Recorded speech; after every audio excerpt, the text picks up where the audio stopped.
jambo ryawe niryo rinkiza igihe cyose uvuze ndaruhuka sombere wisigirwa vuga Yesu menye icyo ngomba ku amen. Reka tugihagaze mu ndimi tubanze dusome mbere yuko mvuga ibindi byose. Dusoma duhagaze kubwo kubaha Imana. Iri ni ijambo ry'Imana igomba ivugane natwe. Rero n'abantu turabubaha tukabakira duhagaze.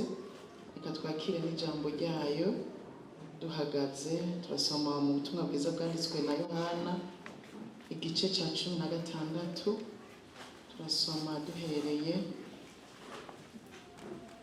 umurongo 212 n'uwa 13. Ubutumwa bwiza bwanditswe na Yohana 16 umurongo wa 12 n'uwa 13 haravuga ngo nari ngifise byinshi byo kubabwira ariko ntimushobora kubyihanganira ubu. Ariko uwo Mpwemu w'ukuri niyaza azobarongora abashitse ku kuri kose, kuko atazovuga ibyo yigeneye, ariko ibyo azokumva byose nibyo azovuga, kandi azobamenyesha ibigira bize. Yesu abahezagire.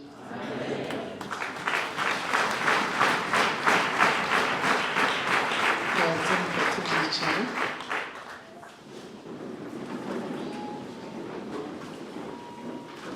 Sinzi ko mwankundira mukabanza mukarambura ibiganza tukaramukanya. Oya tugorore neza tuyihe icyubahiro. Irabereye muri kano gatondo. Haleluya. N'igicapo ciza imbere y'Imana.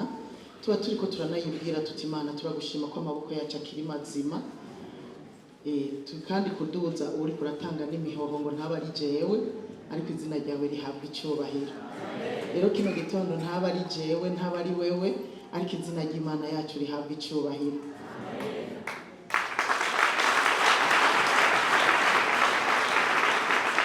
Ndanezerewe kuba hano kuri uno munsi. Mwanezerewe ariko nanjye nezerewe kubarusha. Gusa ari igihe abantu badaserura umunezero wabo cyo kimwe. Jewe rero ndanezerewe kubarusha. Imana yakoze k'uyu munsi, yabonye ariho nkwiye kuba hano. Imana ipanga ibintu neza kandi igakora ibintu byose neza. Rero iragahezagirwa. Nukuri niyo yakunze ko mba hano, kuko siwe yantumiye, ni jewe nabishatse kuza. Ariko Imana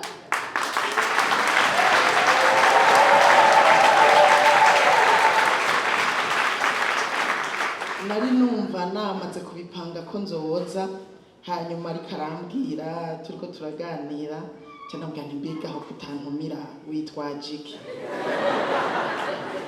Mugabo nari namaze kubipanga kuza. Urumva rero yamaramaye, kuko namubwiye ko yanse kuntumira, ariko nari namaze kubipanga kuza. Imana yari yakoreye muri jewe, ndumva ko hageze ko nza kubaramutsa.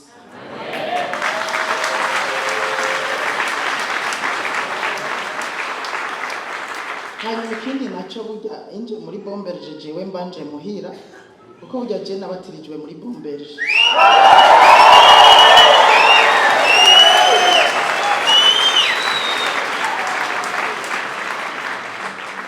Niho nabatirijwe. Hanyuma maze iminsi mike nabatijwe, nimukira kure y'aho ishengero riri. Hanyuma nsanga icyo gihe n'amahera ya bisi ntiyari kirenga ngo shike mfate bisi nshike y'ishengero riri. Camba hafi mu ishengero ndimwe no munsi, niho naciye nsengera gushika kuri ino saha. Ndashima Imana rero. Ndashima Imana ko ndi muhira.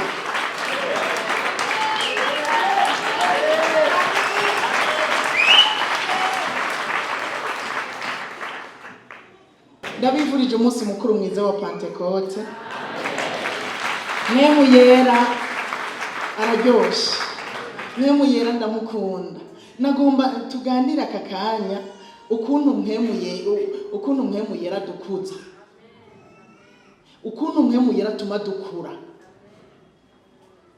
Mpwemu yera aradukuza, jewe ndakunda Mpwemu yera, ndamukunda. Kandi urumva nushaka mvuze ko nkunda Mpwemu yera, sinshobora kumukunda sinkunde Yesu, sinkunda Imana, kuko ni Imana imwe mu butatu. Rero Mpwemu yera araryoshe cyane cyane gose. Mpwemu igituma naryoshe, Mpwemu yera yama ivyamwa biryoshe, ivyamwa bifise akanovera. Haleluya. Nico gituma ndamukunda, ni igiti cy'ubugingo cyamba ivyamwa biryoshe cyane. Ibyo vyamwa none nta urakijyako, ico cyamwa ni murabijyako. Yama ivyamwa biryoshe, yama umunezero. Haleluya. Bisigura ngo sinda kubona impagaze hano sutuye umuntu, uzoba utibutse ko ari umunsi mukuru wa Mpwemu yera. Nze ndababona mundaba, nanje ndiko ndavuga amenyo murayabona, nanje ndakeneye kuza ndabona amenyo yayo. Icyamwa arama Mpwemu yera, Mpwemu yera arama umunezero, urukundo, amahoro, kwihangana, kugira neza, ubugwaneza, ingeso nziza, kwirinda, ubwizigirwa. Ivyo ni vyamwa Mpwemu yera yama. Rero nico gituma ndamukunda. Iyo ngiye kumwamura kw'icamwa, nta camwa na kimwe ciwe kitaryoshe. Yama ivyamwa biryoshe kuva itariki imwe y'ukwezi kwa mbere agashikana itariki 31, yama ivyamwa biryoshe. Kandi wewe nta na rimwe atama, nta ruzuba kwa Mpwemu yera, oya nta mvura ngo yisegenya cyangwa urubura kwa Mpwemu yera. Yama ibihe byose kandi akama ivyamwa biryoshe cyane. Haleluya. Ni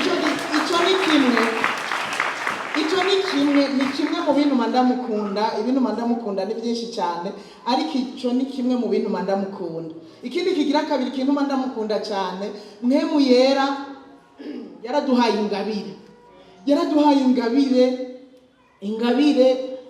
ingabire nyene yaratugabiye. Aragaba kandi agaba neza. Hari ingabire za Mpwemu yera yaduhaye. Hariho ibintu ukora uno munsi, hariho icuru uno munsi utari kuba umeze ukumeze iyo ataba Mpwemu yera. Jewe rero ndamushima kuruta cyane ubu bwa Mpwemu yera, nico gituma ndishobora kurinduka. Kera sinarinduka, kera narifise isoni isoni ziteye ubwoba. Mpwemu yera rero yarampaye kurinduka. Ubu ndashobora kuvuga mu mwidegemvyo. Ico ni kimwe mu byo yampaye.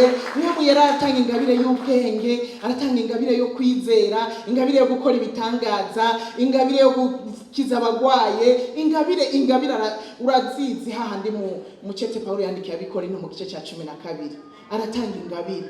Ico ni kindi kinuma ndamukunda cyane kuko yarangabiye. Mpwemu yera aragaba, nawe utahugabanye mu izina rya Yesu. Uyu munsi twibuka umuntu ataragabirwa, ugabirwe mu izina rya Yesu.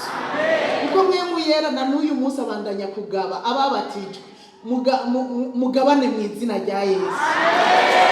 Kuko na n'uyu munsi Mpwemu yera abandanya kugaba, aragaba neza. Haleluya. Ibindi ndabivuga ko hanyuma. Yesu rero ni mwiza cyane. Izi ngabire yaduhaye nizitwerekana ko Mpwemu iyo ziriko zirakora muri twebwe, bigaragaza ko Mpwemu yera ari muri twebwe. Bisigura yuko ibikorwa izi ngabire Mpwemu yera yaduhaye, umuntu wese yakiriye Yesu nk'umwami n'umukiza, Mpwemu yera aba muri we. Hanyuma amaze kuba muri we, izi ngabire arazigaba. Gusa sinzi kuri kurazikoresha. Utari kurazikoresha uri kuragaragaza yuko umengo nta Mpwemu yera ntari muri wewe, kandi uri kugira nabi cyane gose. Kandi Mpwemu yera agaba uko agomba. Ndamukunda kuko ntarobanura ku butoni. Nagabira barebare gusa, cyangwa ngo agabire bagufi gusa, ntagabire abatunzi gusa, cyangwa ngo agabire abakene gusa, ngo agabire abapfakazi cyangwa imfubyi gusa kubera zipendereya. Oya, agabira umuntu wese uko agomba. Haleluya. Agabira umuntu wese uko agomba. Rero nagira ndagusabe ngo ingabire za Mpwemu Yera ziri muri wewe uzikoreshe iminsi iregira hita vuba, kandi iminsi ni mibi. Tuzikoreshe bicitwa uyu munsi. Usomye amajambo y'Imana hanyene twasomye, ugasoma uduze haruguru ku murongo w'7, haravuga ngo ariko jewe ndababwira ukuri. Ni Yesu yari karavuga. Aravuga ngo ariko jewe ndababwira ukuri, ikizogira ico kibamarira nuko jewe ngenda, kuko nintagenda ntimuzohabwa umwiza. Ninagenda niho Mpwemu Yera azoza abe muri mwebwe, abe hagati yanyu, akorere muri mwebwe. Haleluya. Burya uyu munsi ni umunsi w'umunezero cyane gose. Haleluya. Ni umunsi w'umunezero, kandi n'umunsi n'umwungere yabivuze ko gato, ni umunsi werekana yuko Imana isezerana igashitse. Burya umunsi mukuru wa Pentekote ukwereke yuko n'ibindi yagusezeraniye azobishitsa. Uwasezeranye ko azorungika umwitsa akaba yaramurungitse, umenye ngo nabijya yagusezeraniye azobishitsa. Kuko nahinduka n'umwizigirwa, asezeranye arashitsa, kuko na Mpwemu Yera yari yaramudusezeraniye yarashikije. Rero ku munsi mukuru wa Ascension hari abigishwa, usomye mbere haruguru igice aho gitangurira, Yesu yari karababwira ivyo ukagiye kuduzwa, ivyo ukagiye gukugwa muri bo, ababwira ivy'amarushwa azobashikako kubera azoba yamaze gukugwa muri bo. Hanyuma barababara cyane, arabona ko bababaye, niho yababwiye aya majambo kugira baremeshe. Arababwira ngo icyo babera cyiza nuko jewe ngenda, ikizobagiriye ikimazi nuko jewe nkugwa muri mwebwe nkagenda. Hanyuma ninagenda umwitsa azoza abane namwe, abe muri mwebwe. Burya Imana ishimwe ko Yesu yaduze. Imana ishimwe ko Yesu yaduze. Kimwe nuko ko yagiye ariko azogaruka. Burya yaragiye ariko azogaruka kutujana ngo ahari tuhabane nawe. Haleluya. Ariko kandi ndashima Imana ko Yesu yaduze tugahabwa Mpwemu Yera. Kubwa Mpwemu Yera ndashobora kuvuga ubutumwa bwiza, nawe urashobora kuvuga ubutumwa bwiza, nyene turashobora gukorera Imana. Haleluya. Yarababwiye ngo uyu Mpwemu niyaza niwe azobarongora abashitse kukumenya ukuri kose.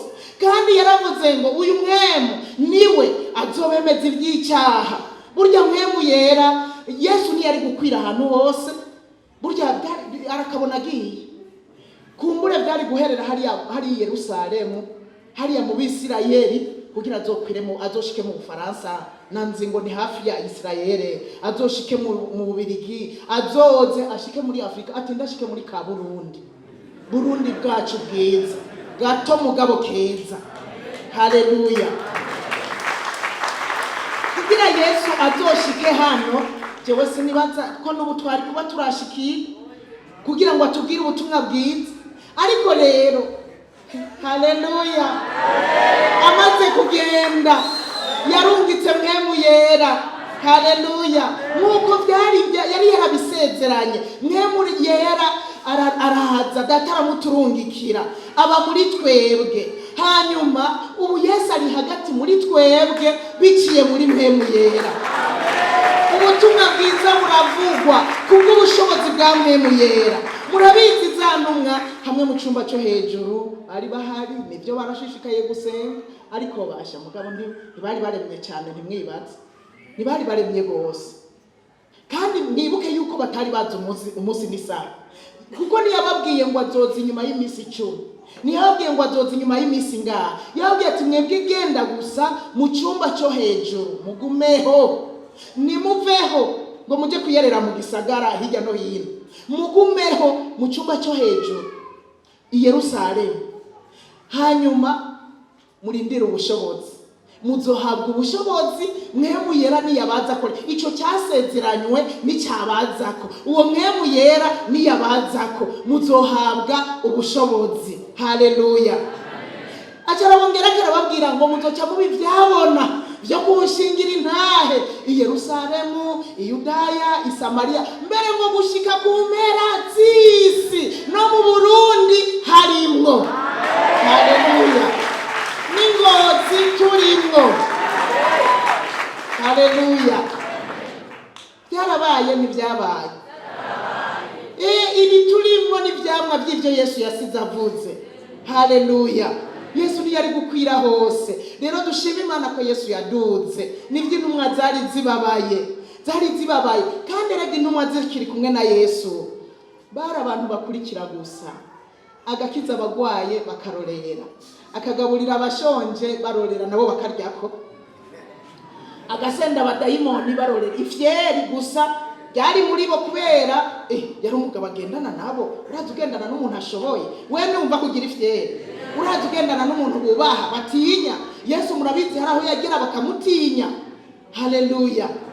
Bari bafise ifyeri bariko baragendana nawe kuko bari banezererewe no kubona ariko arakora ibitangaza. Babinezererewe cyane. Akanya gato baza bumva babwiye ngo ngira ngende. Bari bababaye, byari bibabaje, ariko shamwe muyera amaze kuza.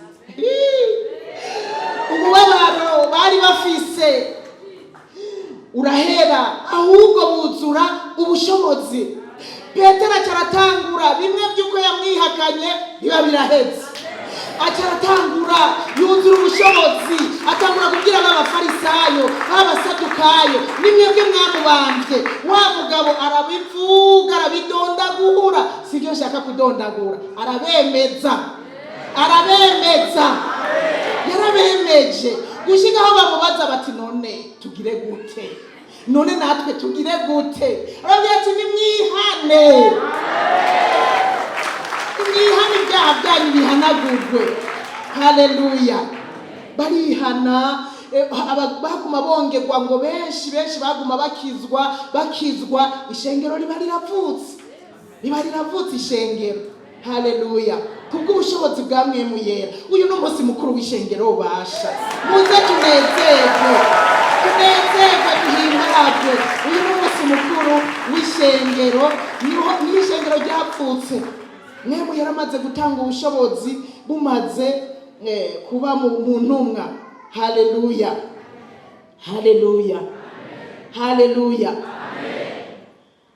Arababwira rero ngo uwo Mpwemu Yera niyabazako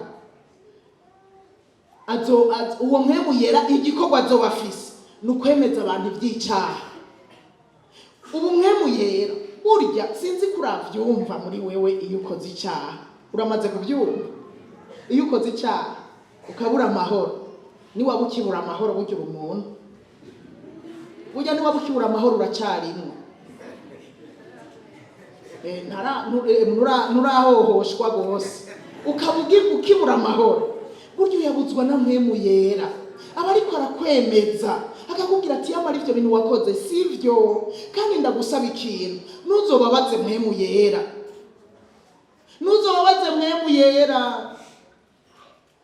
Niyakongorera ati ivyo bintu wakoze sivyo, emera wihane. Burya Mpwemu Yera uyu munsi niwe yemeza abantu ivy'icyaha. Yesu niyari kuva i Yerusalemu ngo azi n'ingozi kutwemeza ivy'icyaha, ntivyari gukunda. Ariko Mpwemu Yera uyu munsi mw'isi yose niwe yemeza abantu ivy'icyaha. Haleluya. Akemeza abantu ivy'ukugororoka. Agenda yemeza abantu ibijyanye no kugororoka. Yemeza abantu yuko Imana yacu iragororotse. Natwe rero dukwiye kugororoka. Uyu Mpwemu Yera niwe atwemeza, mbere agashingira intahe intsinzi ya Yesu Kristo kuri Satani, agatwemeza ko Yesu yatsinze Satani. Ni Mpwemu Yera abitwemeza, hanyuma tugashobora kubaho atabwoba, dushize amanga, tudatinya, uko twemezwa mu mitima yacu yuko Yesu yanesheje Satani. Haleluya. Ahandi muri ino misi basha sinzi ukuntu tuba tumeze tubayeho. Erega iyi misi iragoye, erega iyi misi ni mibi, erega iyi misi ibintu biriko birakoreka. Erega hingozeho mama ngira ntabihari. Ibintu byo mu bihe by'iherezo bimwe by'Isodomu na Gomora. Muribuka icyaranduye Sodomu na Gomora? Muravyibuka? Cyari giki? naho nyine atari ubusanzwe bw'agahomera buntu batwovuga bw'agahomera buntu, aho abagabo ku bagabo abagore ku bagore ini ngozi nta bihari ngoye ari uvuze ngo urakumbura urabe neza yuko uzosanga baje kukuresha bariko barigenza. Hari ibintu biteye ubwoba, hari ibintu biteye ubwoba biriko biraba, twocika intege. Jewe ariko ndavyiyumvira ko ibintu biriko biraba mw'isi hirya no hino. Ejo bundi aho corona ibereye ndanse nugaranywe, umuntu yugaranywe niho yiyumvira ati ibi bintu nukuri bifata umuntu bikamwugarana. N'umukuru w'igihugu byaramwugarana, nawe vyagera umutwe. Corona nawe yagera umutwe, abantu bose yarabugarana, akaguru gashira hamwe ukicara ugatuza ukaguma mu nzu. Umunsi umwe naravyiyumvire ndavuga ni corona, ibi bihe vya nyuma nukuri nibihe bigoye. Ariko Mpwemu yaragacanyemeza ati nubwo Satani ariko arakora kuri uru rugezo, wibuke yuko Yesu yamutsinze. Wibuke yuko Yesu yamuriko arakora uku, yaramunesheje mwumva ndaremye. Nariko nubwo biruku jewe uri muri je warakomeye gusumba ibi biri mw'isi. Haleluya. Abantu bo mw'isi aho hanze bajya abafuramasa abayiriminasi bariko barakora ku rwego rwo hejuru, ingufu zabaye nyinshi cyane bariko barakoreye. Naho ingozi bariho nimwijajara, bariho bariko baragira amarokritima y'abantu no mu nzu y'Imana, baraza bakabakuraho bakabatwara. Ejo bundi hari umusore aje kwihana avuga ukuntu bamutwaye, bamusabye nyina arahunga arapfa, yaza yiruka nimunsengere, yabifashe minenegwe, yabigiye mwafinata kubwo gukunda amahera. Ngo yumvise inyota y'amahera, umusore yumva ashaka amahera, agira inyota y'amahera. Nabo rero barabizi ugize inyota y'amahera baba bakujimereye. Naho muri ngaha mu Burundi bari muri Amerika barakujimera, bakabona yuko ufise iyo nyota y'amahera, bagaca barondera kuyikumara rero. Kandi rero barayaguha mu ntango, bakayaguha mu batanica kumarira. Hanyuma biraduga baca bamusaba nyina, batuta duhaye nyoko nibibandanye. Yumva niyo tanga nyina kuko bagusaba ukunda gusumba abandi, kandi bakuravye baramenya ukunda gusumba abandi akaba ariwe bagusaba. Kaza kwikiruka ngo ni muntu abare mu nsengere mubure kuba maso. Basore inkumi yeka twese hamwe nono tube maso, duteramira ubugingo bwacu, duteramira ico twakiriye, duteramira ikiri muri twebwe. Haleluya. Ijwi rya Mpwemu yera rikavugira muri wewe, nukora iki, nukikamiraha, niwemere iki, ryumvire, rizoba riri guhanura kugira ngo ntugwe mu mutego. Haleluya. Imana idufashe cyane. Yesu arababwira, aha rero twasomye arababwira ngo nari ngifise byinshi byo kubabwira, ariko ntimushobora kuvyihanganira ubu aka kantu ubu ntimushobora kuvyihanganira ubu. Yababwiye ubu kubera iki? Yababwiye ati hariho ico mubuze, hariho ubu ntimushobora kuvyihanganira kuko hariho ikintu mubuze. Ubu muracyari abana, ubu ntimurakura, ubu hari ico muhajije cyotuma mutavyihanganira, cyotuma mutanabitahura, cyotuma mutanavyakira ngo bigume muri mwebwe. Ubu nari ngifise byinshi ariko ndabiretse kuko ndabona ko hari ico mubuze. Imana idufashe cyane. Aca arababwira ngo ariko uwo Mpwemu niyaza, haleluya, ariko uwo Mpwemu w'ukuri niyaza azobarongora abashitse kukuri kose. Haleluya.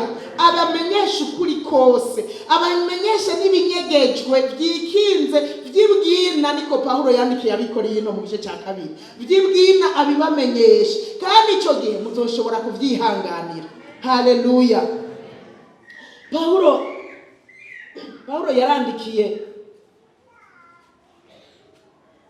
yarandikiye abikorino muri iki gice cya 3,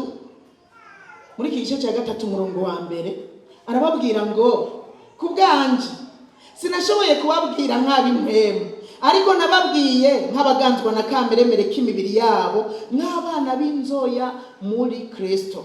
Umurongo wa 2, nabaramije amata, sinabagaburiye ibyo kurya bigumye kuko mutari bwabishobore, kandi nanone ntimurabishobora.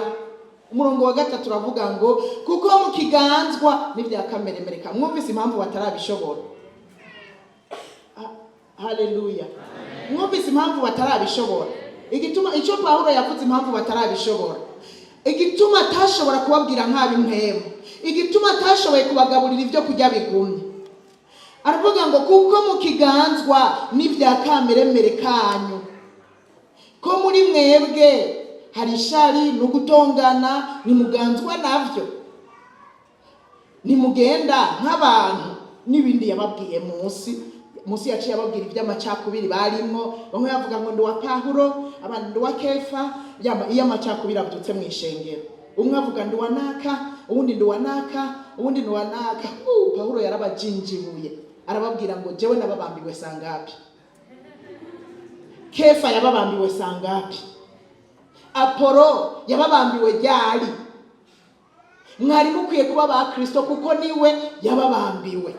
Kirazira nejo havyutse akantu kuja kwegamira ku muntu, niwegamire kuri Kristo, niwegamire kuri Kristo. Haleluya.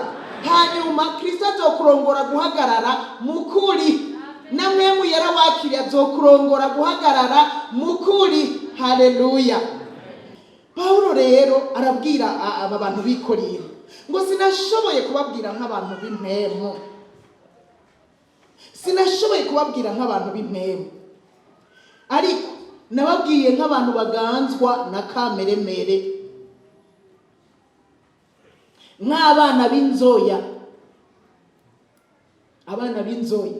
Ariko abo rero barabakirisuga, ariko arabwira umuhabe mwaza ngo reka abwira abo hanze, yari kabwira aba Kristo, ndakwinginze ube mu nzu y'Imana,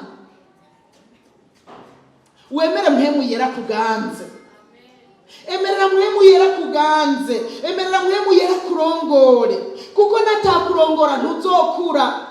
Nicyo gituma yavuze ngo sinababwiye nk'abimwe, ariko nababwiye nk'inzoya. Nukuvuga ngo kubera mwarongorwa na kameremere, mwagumye muri inzoya. Iyo turongorwa na mpwemu yera turakura, mpwemu yera araturongora akadushitsa kugukura. Haleluya. Mpwemu yera duhindura abantu bakuze, abantu batahura ibi. Erega uruyoya ntirutahura ibintu, uruyoya ntirutandukanye ikibi n'iciza, uruyoya ni gwasinda bibazwa, uruyoya ruririza ruririza, uruyoya ruririza. Arabakirisa mu nzu y'Imana biriza, abo rero nabakirongorwa na kameremere. Bamwe biriza, urumva rero bansitaje muri korale, bansitaje, urumva akaza kunyishuruku, ubundi ejo bundi nagiye numva arumva jewe nibanshira kuri programme jere nopfuma ndabiheba.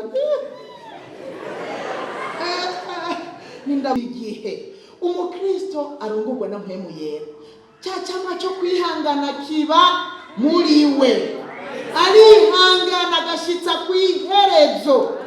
Nimba base kuguhi urihangana, nimba base kugukoresha urihangana, abavuga butumwa urihangana. Jewe kuberana nabimenye ari igihe ronda bapima muri ubwo buryo, nikabusha umuntu kugira nabe ko ari umuntu akuze. Erega mashaka gupima ko ari ukuze, cyangwa kirongorwa na kameremere. Muwo naciye mbona kameremere gusa yigendera. Urumva rero kubera iki batampa, urumva ntibampa ngo ndongore, urumva nzofuma ndabivamwe bivemo. Abazosigara barongorwa na mpwemu yera barahari bakuze.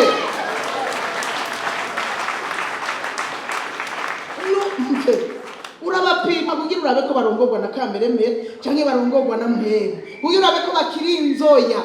Mpwemu yera duha gukura. Haleluya, haleluya.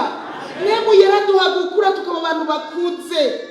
Abantu bakuze rero barangwa n'ibi vyamwa, bya vyamwa nababwira. Umuntu akuze arashobora kwihangana, ariko umwana umwima iki agaca sutura umunwa, jewe rero yanyimye ibi, mama rumva yanyimye ibi. Usuture bizotinda bihere. Abana niko bakora, basutura umunwa banyimyiki base ko ngira uku yanyanyiye mama kuja hariya agaca asutura umunwa rero ngo akwereke ko yashavuye. Ubwo nubwana ubwo abana batoya imyidodombo rero jewe zinozubira no kuja kuvoma kubera rero banje imyidodomba bakirisu bidodomba nubwana mu nzu y'Imana uzusanga abantu bidodomba. Ikizokubwira abo bantu uzocumenya ko ari abana abo n'abarongorwa na kameremere. Iki cyamwa cyo kwihangana beneda numvise no gishimikira kuno munsi. Umuntu arongorwa na Mpwemu Yera arihangana agashitsa ku iherezo, yihanganira ibimugerageza. Haleluya. Kandi uwo niyamara kurama niwe azokwambikwa igitsibo c'ubugingo. Icyo Imana ikazi kubesha yasezeraniye abayikunda. Haleluya. Abarongorwa na Mpwemu Yera nicyo gituma tudakwiye gucika intege. Hari umunsi tuzoshika tugahembwa. Abarongorwa na Mpwemu Yera nibiba erega Yesu nibyo yari karababwiye. Yesu burya muri n'amarushwa menshi ariko muze mwihangane jewe naranesheje isi. Muze mwihangane muvyihanganire nyene uko nyene naranesheje isi. Abafise Mpwemu Yera barihangana kuko Mpwemu Yera bibutsa ko Yesu yanesheje. Uwo Mpwemu Yera kabibutsa yuko ari ivy'igihe gito. Ibi bibazo n'ingorane ni ivy'igihe gito. Haleluya. Iki cyamwa cyo kwihangana nico nabonye kijana no gushima muri byose. Kirajana no gushima muri byose. Umuntu yihangana ni washobora gushima muri byose. Bene data twige gushima muri byose. Nukuri hari abakristo bagira ama reaction iyo habaye ikibazo ukagira isoni. Ukibaza ati mbega uyu muntu iyo bafise n'ijambo na rimwe muri we. Akantu gatoya umukristo agatubwoko. Akantu gatoya umukristo akambura ikoti ya Yesu ngo ndayishira hasi ndakwereke. Akantu gatoya ngo ndabivuyemo ntagaruke no mu rusengero. Ubu abantu basigaye banatsitazwa n'ibyaha bikoze abantu. Ndakubwiye niwabona umukristo akoze icyaha jewe byaranyigishije. Ukabona umukristo akoze icyaha wewe bikwigishe kutagikora ahubwo. Abana gucutsinga ibyawe byose amabibiliya ngo ndagiye uvuye muri bombere jugiye muri roshe badakora ibyaha. Urarosa abamarayika muri roshe. Uwo muri roshe ngo ahanutseho ngo yabonye ukoze icyaha ngo aje mu mwungere mwiza mu bamarayika. Mwe murabamarayika? Murabamarayika bahehe reka oya ukabona ukoze icyaha wewe bikwigishe kwirinda. Wewe bigutera ubwoba bikwigishe kwizigama. Wewe bigutera ubwoba bikwigishe kwihangana. Haleluya. Uretse ibyaha hari n'ibindi bibazo biba ingorane ziba. Wewe umuntu yashigiye nahe ndamubajije iyo yagiye acavuga ati wewe ntiwamenye ibyabaye. Je nagize ibibazo byinshi kuburyo menya ngo Imana ntayihari. Ibibazo bibaye Imana ntayihari. Abantu barapfa Imana ikaguma ari Imana. Erega yo babuze byose Imana yagumye ari Imana. Kandi nta muntu muri buno Burundi ndumva yabaye nka Yobu yitwa inde wewe sinajewe. Ariko Yobu yaragize bijya bibazo ariko Imana yagumye ari Imana. Kandi Yobu ngo nta cyaha yakoresheje akanwa kiwe. None Yobu niyo twigishaga basha kwihangana gushitsa ku iherezo. Iyo Yobu atihangana ngo ashitse ku iherezo mbega yari gushumushwa kabiri. Ko mutavuga mwagiye muri hano hemwe niho muri iyo Yobu atihangana ngo ashitse ku iherezo yari gushumushwa kabiri. Nukubera yihanganye. Ariko madamu arongorwa na kameremere mugabo wanje daba nawe urabukuntu wovumu utuka Imana uveho. Mpfume mfakara erega nivyo yarashatse kuvuga. Mwavyumvise nivyo yarashatse mpfume mfakara mugabo utuka Imana uveho. Mbe yaramugiriye impuhwe. Ngira yashatse kuvuga urarushe umerewe nabi utuka Imana uveho. Mpfume mfakara yo ukameremere. Ariko Yobu aramwishura yamwishuye ngo iki ngo navuye mu nda ya mama ataco mfise, nzosubira mu nda y'isi ataco mfise. Uhoraho niwe yagavye, uhoraho niwe atwaye, izina ryiwe nirishigwe hejuru. Haleluya. Turakwiye gukura mu buryo bw'impwemu, kandi niwemera kurongorwa na mpwemu yera uzokura mu buryo bw'impwemu. Tuba abantu bakuze. Yesu nazoza gutora inzoya, eka inzoya ntizomenya n'inzamba kwivutse, eka inzoya ntizomenya. Erega inzamba tuzoyumvisha amatwi y'impwemu, inzamba tuzoyumvisha amatwi y'impwemu. Nico gituma rero dukwiye gukura kugira ngo uwo Yesu tuze tubane nawe. Dukwiye gukura kugira ngo n'inzamba niyavuga tuzoyumve. Erega inzamba, erega uyu munsi hariho abantu inzamba idodorerako. Hariho inzamba individuel idodora wa munsi w'urupfu. Harahiriwe abantu bamenya yuko urupfu ruje hanyuma bakitunganya. Urazi ko abantu benshi babona ko urupfu ruje bakitunganya iyo bari barongorwa na mpwemu yera. Hariho n'abagirirwa ubuntu ku mfiro, bagahamagara umukozi w'Imana ati nimunumire ko umukozi w'Imana aze, akaza bakihana, yagenda agatangura gusezera. Urumva rero ngo muzobigenza uko, ngo ibi navyo muzobigira uko, ibi navyo muzobigira uko. Hanyuma agaca yisezere akabaragiye.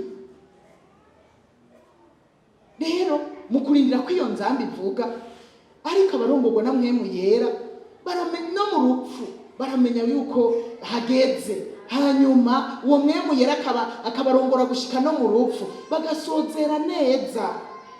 Nta muntu arangorwa na kameremere kiwe azosozera neza. Batubwiye ibimuranga ngaha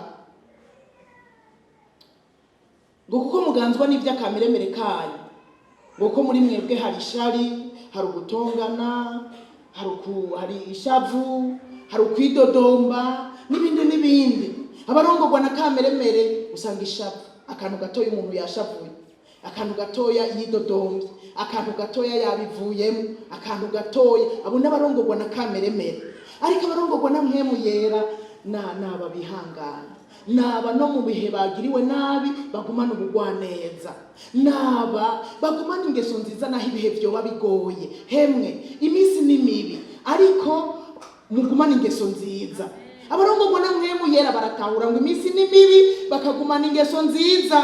Abarongorwa na mpwemu yera baramenya ngo ibihe biragoye, ariko mbega nkora iki, mbega nkwiye kwigenza gute mu ngeso zanje, bakagumana ingeso nziza naho ibihe vyoba bigoye.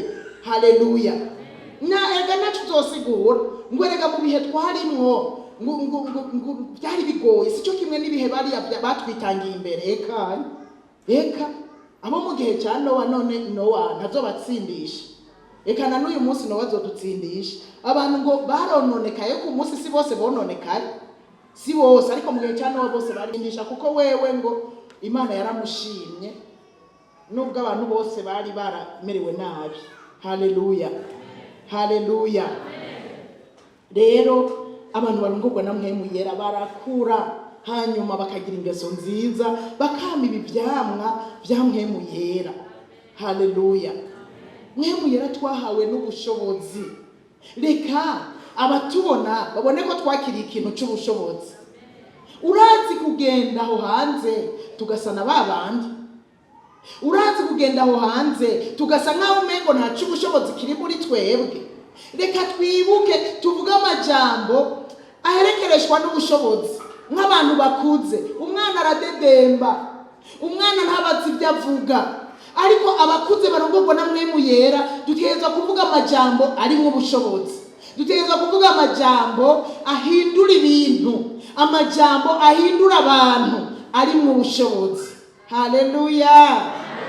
Haleluya.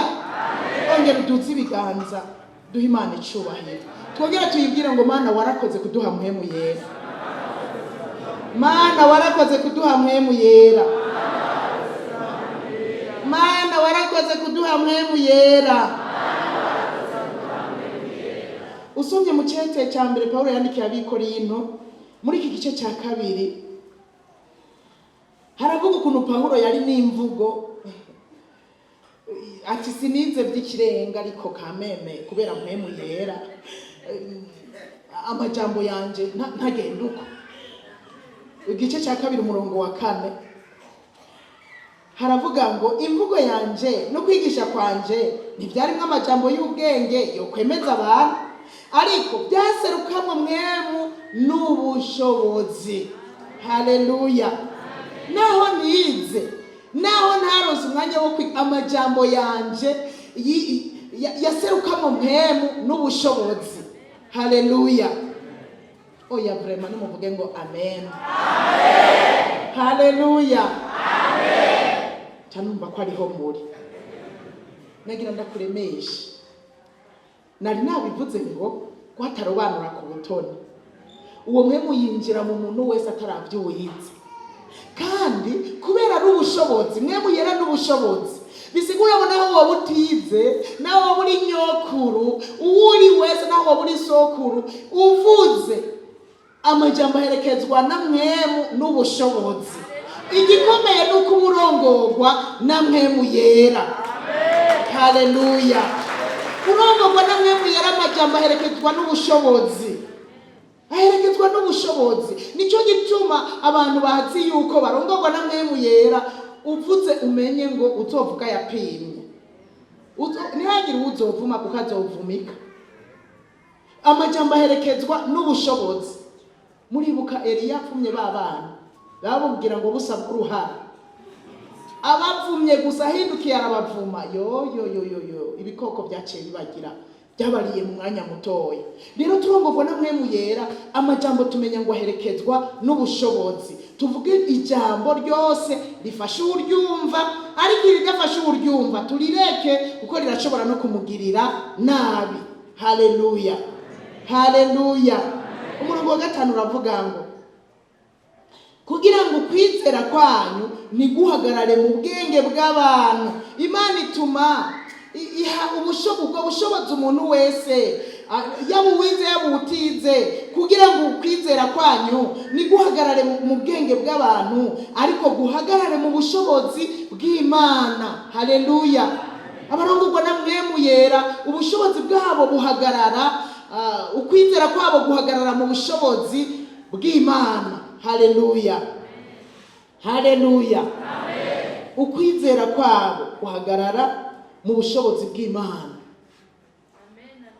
Ni guhagarara mu bwenge bw'abantu, ariko guhagarara mu bushobozi bw'Imana. Umurongo w'icumi uravuga ngo ariko Imana yabiduhishuriye iby'Mpwemu, yabiduhishuriye muri Mpwemu wayo. Mpwemu asesa byose n'ibihishijwe by'Imana. Basha twarahiriwe.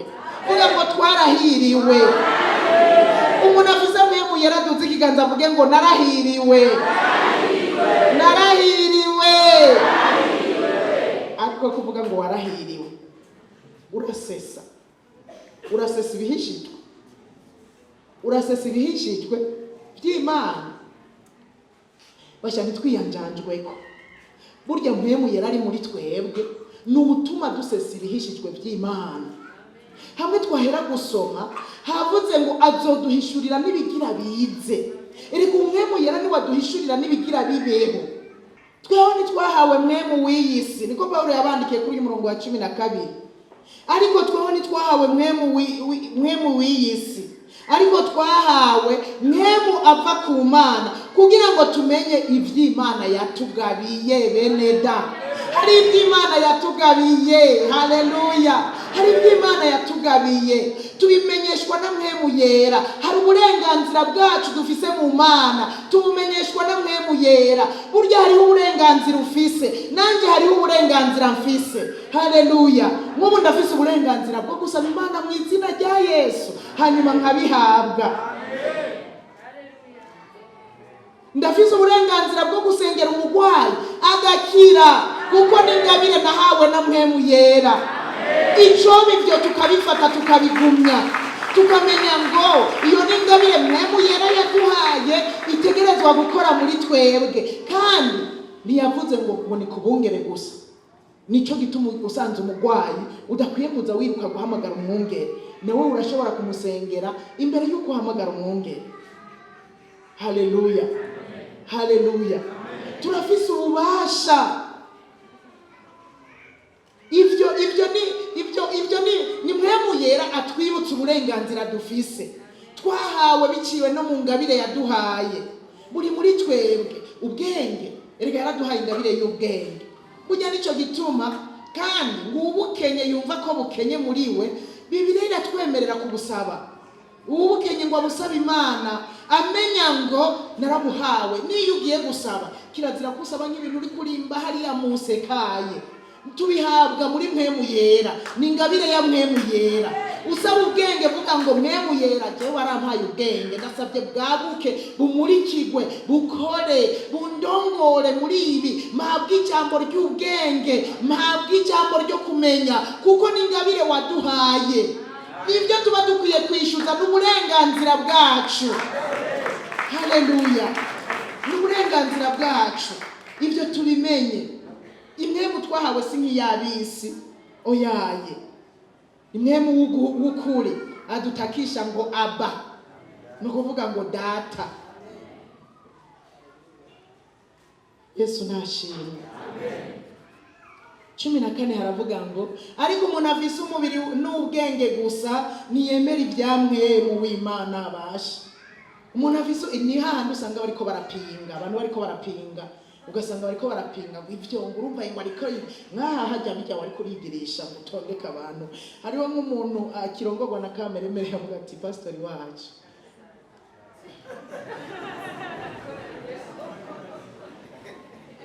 abandi bacha bavuga ibirofa, kandi bavuze ngo yarize umugabo amashure yize zero yahindutse ubusa.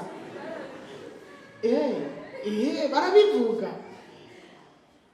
Abarongorwa na kameremere, abarongorwa n'inyama n'amaraso ntibashobora gutahura ibya Mpwemu w'Imana.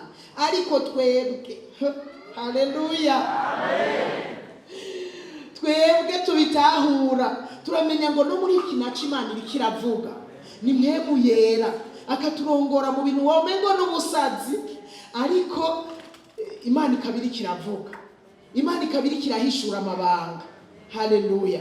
Umurongo rero wa 14 bavuga ngo ariko umuntu afise umubiri n'ubwenge gusa niyemera ibya Mpwemu w'Imana, kuko ari ubupfu kuri we kandi ntashobora kubimenya kuko byitegerezwa mu buryo bw'impwemu. Umurongo wa 15 ariko umuntu w'Impwemu asesa byose, ariko ubwiwe ntawe umusesa.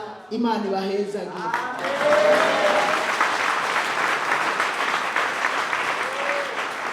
Umuntu w'Impwemu asesa byose. Umuntu w'Impwemu arasesa abantu, ariko bataraba Impwemu ntibashobora kumusesa. Haleluya. Mpwemu Yera araryoshe. Mpwemu Yera araryoshe basha. Umuntu ashobora kuza imbere yawe ukamusoma atazi kuri kuramusoma, agaca atangura kurementanya utuntu, arementanya hanyuma nyene ukaba wahejeje kumusoma kera. Imana idufashe cyane. Abantu b'Impwemu barasesa, ariko bo ntawe ubasesa. Icompa tukaba bizigirwa mu gukorana na Mpwemu Yera. Icompa Mpwemu Yera tukamwemerera, erega burya areka gutuma dusesa ibintu n'abantu kubera tutamwemerera. Turamuzimya, ahandi tukamubabaza. Umunsi akatubwira ikintu tukamuzimya, ejo akabwira ikindi, akakubwira icyo ukora ntugikora ukamubabaza. Mpwemu Yera agatinda kipowera, agapowa mugabo ari muri wewe. Burya Mpwemu ntagenda, arapowa, aribabarira, ari ngaho nyene akibabarira, akabaguma babaye, ukamuzimya. Kubera Mpwemu Yera ari afise discipline, agaca yinumira akakureka. Mugabo iyo abatwamwemerera, Mpwemu Yera yokoranye natwe, hanyuma ibyo dusesa tukabisesa. Nawoje kutubesha, nawoje kubwira ibinabiriye. Hariho n'ibindi mugabo Mpwemu Yera adahishura muri uwo mwanya kubera tuzi. Hariho n'ibindi adahishura. Hariho n'ibindi adahishura nk'ubu turi ngaha mu rusengero kugira ntihabe skandale. Erega hari ibindi yohishura hakaba skandale mu nzu y'Imana. Ahishura ibyo agomba mu mwanya agomba, ariko icyo mwomenya ni kimwe nuko ab'Mpwemu barasesa ariko bo ntawe basesa. Kubera iki baba ari n'abantu bakuze. Erega iyo ukuze abana uri kurabarera urasesa ukabona uyu mwana azovamo ikintu cyangwa nta kizovamo. Abantu bakuze barashobora gusesa. Navuze ngo Mpwemu yera duha gukura zozera, Mpwemu yera duha gukura. Nicyo gituma umufisi ashobora gusesa abandi we ntibamusese. Nta mwana mutoya ashobora gusesa ngo mama ibiki. Hajya abana bakiri batoya ntibashobora gusesa ngo mama na papa bagwanye. Ariko baniyo bamaze gukura naho batumva induru mwijoro mama na papa basohotse barabona ati mama na papa habavye bicaye muri saro bagasesa mama na papa. Kubera iki? Abana bagize gute bakuze. Aho ndiko ndabatandukaniriza abana mu Mpwemu n'abana bo mu buryo abana mu Mpwemu n'abakuze mu buryo bw'Impwemu. Ni ukuvuga abana abarongorwa na kameremere baguma ari abana, ariko abakuze barongorwa na Mpwemu yera barashobora gusesa. Rero tumwemerere Mpwemu yera akore muri twebwe, tumwemerere Mpwemu yera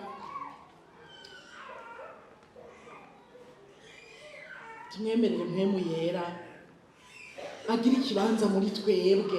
Niho tuzokura tukava mu bwana, hanyuma tukagira ibyo dusesa, tukabaho turabasesa tutarabaseswa.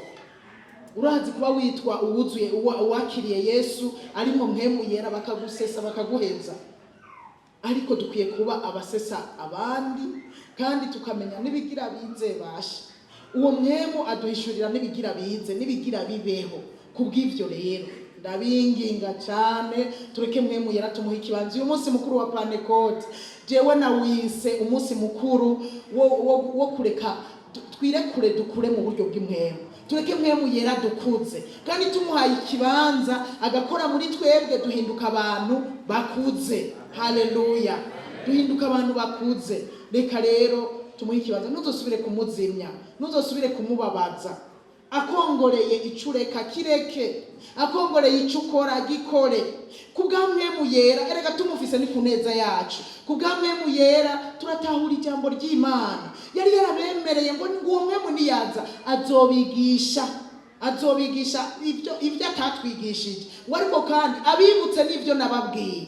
Ibijya byanditse muri Bibiliya byinshi nibyo Yesu yavuze n'ibyo abavugishwa n'Imana bagiye baravuga. Uwo Mpwemu ni wabitwibutsa. Rero ni handi dusoma ugasanga umuntu yibagiye kubwo kudakura mu buryo bw'Impwemu. Ni wemera Mpwemu akakurongora uzosoma ijambo ritahura. Ni wemera Mpwemu akakurongora uzosoma ijambo nejo uryibuke. Erega hari umunsi bigeze kutubwira ko hari umunsi amabibiliya tutazokwemererwa no kuyagendana. Ijambo gendana niriye. Rero kugira tugire ijambo tugendanye muri twebwe ni kubwo Mpwemu yera. Haleluya, ni kubwo Mpwemu yera. Erega iragi nirihabwa abana. Iragi ni kumuntu akuze. Umwana iragi nyene rigumya abamuzigama, ariko umuntu akuze ahabwa iragi. Kandi iragi ryacu turarifise riri no mu ijambo ry'Imana. Iryo naryo ricakira abakuze rikagenderamwe abantu bakuze. Haleluya. Rero dukure mu buryo bw'Impwemu, tuve mu bwana, tureke kuza turagwa tuvyuka. Umukizwa agwa vyuka, ejo agakizwa, ejo akagwa, hirya yejo agakizwa, hirya yejo akagwa. Wapi byerekana ko arongorwa na kameremere kandi akiri umwana muri we. Ariko umuntu arongorwa na Mpwemu yera araramiriza. Ibyo agenda arabomana navyo arabiboma akabiseka akabinesha akabandanya urugendo. Haleluya, araramiriza magashitse ku mpera y'umuhamagaro wiwe. Haleluya. Reka dusenga Imana idushoboze tugirire neza. Tuba barongorwa twemere Mpwemu yera akorere muri twebwe, twemere Mpwemu yera tuganze. Abaganzwa na kameremere kabo bakora ibyo kwifuza kwabo, iby'imibiri yabo yifuza. Ariko ngo abarongorwa na Mpwemu yera bakoreshwa iby'ubuhinzi, bakora iby'ubugingo, bakoreshwa ibidasanzwe. Nuko rero twemere Mpwemu Yera tuganze kandi yongera turongore. Sinzi ko hari umuntu yovuga ngo kuva uyu munsi jewe ndumva nahora ndi umwana, jewe ndavye uko nahora mbayeho ngwa mvyuka canke mvuga ukuri ndomba namana ishavu namana ishari mu mutima namana ibinabiriya, ndumva nahora ndabiterwa n'ubwana. Ariko kuva uyu munsi ndafashe ingingo yo kurongorwa na Mpwemu Yera kugira ngo ampuze.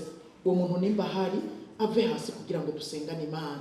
Erega n'umunsi mukuru ariko n'umunsi wo gufata ingingo. Kirazira ko iminsi mikuru iza ikadusiga uko yadusanze. Burya iminsi mikuru dukwiye kuyibamwo ariko ikatwigisha. Uwo munsi mukuru wose ukagira ico wiza, ukagira ico usigaranye. Uwo muntu ahari yumva yahora ameze nk'umwana muri we, agenda gwavyuka, agenda, nagira ndamusaba ave hasi dusengane Imana. Ave hasi dusenga Imana, uwo Mpwemu Yera. Nyemuwe mufasha wacu,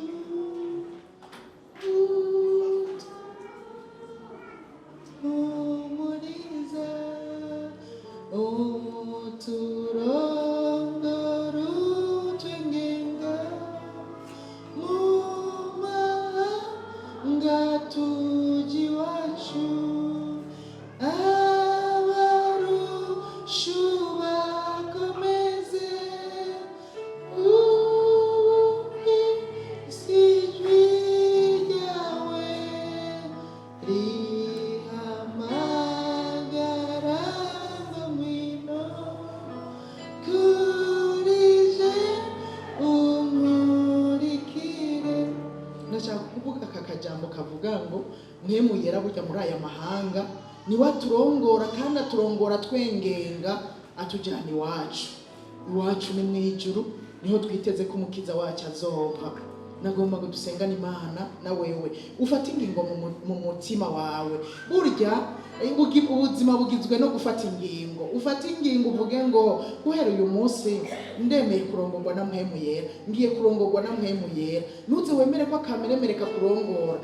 Ibyo kameremere kama ni ishari, ni inzigo, ni ukwanko, ni ishavu, ni usamba. Ibyo ni bya kameremere. Niba hari ibyaha bikikuboshe nukuvuga kuri kurongorwa na kameremere. Ariko abarongorwa na Mpwemu Yera batinya icyaha. Niyo byashitswe kwa mukahana gatoya, wumva ubiragira uwoza kwihana bicitwa ubwo nyene, ukumva usaba imbabazi bicitwa ubwo nyene. Ariko abamaze gupfa ntibibuka no gusaba imbabazi.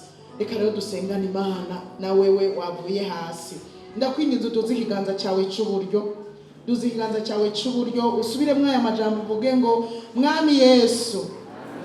Muvuge cyane, Mwami Yesu, ndagushima ko waduze mu ijuru kugira ngo turonke Mpwemu Yera, umufasha wacu, umwitsa, umujyanama, umurongozi, umwigisha mwiza.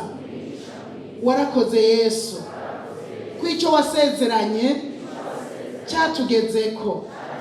Kuva uyu munsi ndiyemeje kurongorwa na Mpwemu Yera ari muri jewe.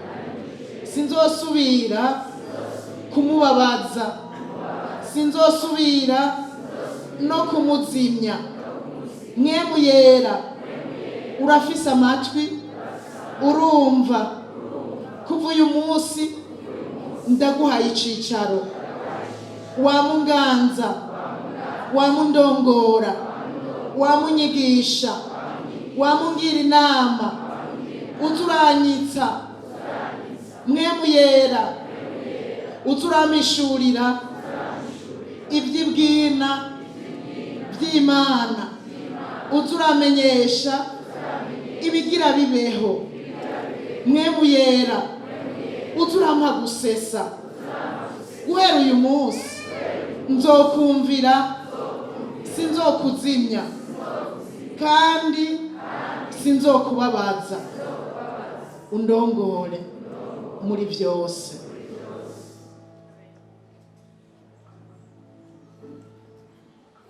Data, mu izina rya Yesu, ndakweretse aba bantu uyu munsi bafashe ingingo yo kwemera kurongorwa nawe.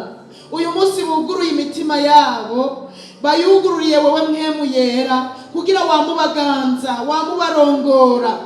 Bafashe ingingo y'uko kuva uyu munsi batazorongorwa na kameremere kabo, ariko bagiye kurongorwa nawe. Ndabashize mu maboko yawe Mana, bagirire neza. Bahora bagwa bavyuka, bahora bagirisha mu mitima n'ibindi byinshi bitandukanye bahora barongorerwamwo na kameremere kabo, ariko noneho kuva uyu munsi ndabashize mu biganza byawe. Mpwemu Yera wamubarongora, wamubigisha, wamukora igikorwa muri bo. Uzobukoze cyane, uzobukoze Mpwemu Yera. Kuva uyu munsi bashobozwe kuramiriza mu rugendo rwo kuja mu ijuru batagwa bavyuka, kandi ivyamwa vya Mpwemu Yera bibe muri bo. Guhera uyu munsi utahora yihangana yuzure kwihangana, uwarabuze amahoro yuzure, uwarakenye umunezero wuzure, uwarakenye amahoro ayuzure, uwarakenye urukundo aguzure, uwarakenye umugwaneza bwuzure, uwarakenye ingeso nziza zuzure, uwarakenye kwirinda guhera uyu munsi yuzure kwirinda, uwarakenye ubwizigirwa yuzure ubwizigirwa. Mana uzobukoze, ubagirire neza, kuko ivyamwa vya Mpwemu Yera nivyo bigaragaza yuko by'ukuri Mpwemu Yera ari muri twebwe kandi ariko arakora muri twebwe. Uzobukoze cyane, ubagirire neza. Uhera uyu munsi barongorwe nawe, bigishwe nawe, bagirwe inama nawe, bigishwe nawe muri byose. Uzobukoze cyane, uzobukoze. Ndabisenze nizeye mu izina rya Yesu Kristo. Amen.